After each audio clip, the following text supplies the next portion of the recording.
आज पुरी बेलाभूमि में पालन होउछि नौसेना दिवस। शक्ति प्रदर्शन करिब भारतीय नौसेना। एही परिप्रेक्षी में नौसेनार एक हेलिकप्टर मयूरभंज जिला रास गोविंदपुर थाना अंतर्गत अमरता निकट में जरूरी अवतरण करिछि। अवतरण पर हेलिकप्टरटी 5 ରୁ 10 मिनिट रहणी पर पुणी उड़ाण आरंभ करथिला। केउ परिस्थिति रे हेलिकप्टरटी जरूरी अवतरण करथिला तार कारण अस्पष्ट रहिछि। मयूरभंज शिव शंकर मानांक रिपोर्ट। आपन नाम सनातन गिरी गाँ मर्दा जीपी। ए जो देखुचंती नौसेनार एक हेलिकॉप्टर जरूरी अवतरण करछि बिलरे। आज्ञा कोन देखुचंती कोन अनुभव कोन आज्ञा अनुभव तो हठात एभली हबाटा गोटे आम दुर्घटना बड़ी भावुचु। तेणु दुर्घटनाटा को एक्चुअली आम हठात एभलिया परिस्थिति जहाँकि नौसेना मैंने बंद कर आज्ञा। तेणु बर्तमान स्टार्टिंग अवस्था पड़ रही।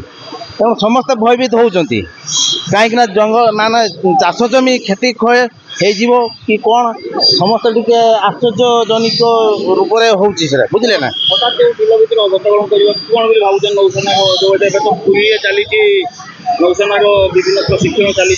आज्ञा आज्ञा कहे हाँ सही नौसेनार प्रशिक्षण चली हुए तो किए नुआ ड्राइवर किए कौन कर तो दुर्घटना जनित हो बा सेमती आकस्मिक भाव हो तेणु किसी गोटे दुर्घटना होती तेणु यहाँ भयभीत आम अंचल बहुत भयभीत। आप परिचय मो श्री मीनकेतन महांती अमरदा राजसिंहपुर थाना मयूरभंज जिला। हेलिकॉप्टर गोटे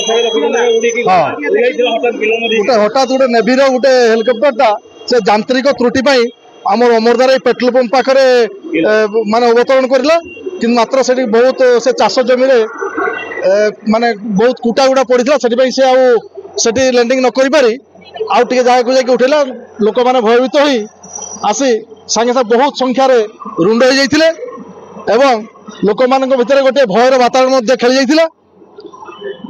तार किसी समय पर से पुणी बोधे तार यांत्रिक त्रुटि कौन थी से आउ थे पायलट महोदय से यांत्रिक त्रुटि को ठीक करी आउ थे से उड़ान यात्रा आरंभ कर बर्तमान लोक शह शह संख्यार लोक ये पहुंचती। जदि आपंक आम भिडी भल लगा तेब आम चैनल को लाइक शेयर और सब्सक्राइब करने को जमा भी भूलु नहीं।